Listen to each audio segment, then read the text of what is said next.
போகி என்பது பழையதை முடித்து புதியதை வரவேற்கும் திருவிழா.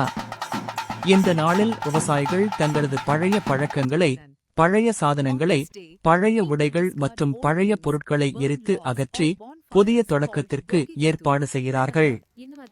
2. தீய விஷங்களை ஒழிப்பது.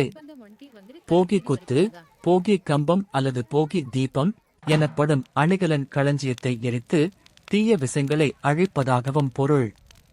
இது நன்மைக்கு வழிவகுக்கும் என்று நம்பப்படுகிறார்கள். 3. மனித உறவுகளுக்கும் சமூகத்திற்கு. இந்த நாளில் மக்கள் பழைய கம்பங்களை எரித்து குடும்பத்தினருடன் சேர்ந்து கொண்டாடுவர். இது குடும்ப மற்றும் சமூக உறவுகளை பலப்படுத்தும் ஒரு செயலாகும்.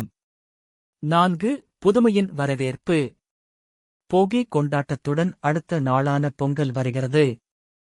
பொங்கல் நாளில் நன்றி தெரிவித்து பொது அறுவடை மற்றும் நலனை வேண்டி நெல்லை பொங்கல் செய்கிறார்கள். சுருக்கமாகச் சொல்ல வேண்டுமானால், போகி என்பது பழையதை நீக்கி புதியதை வரவேற்கும், தீய விஷங்களை அகற்றும், குடும்ப உறவுகளை உறுதி செய்யும் திருவிழா.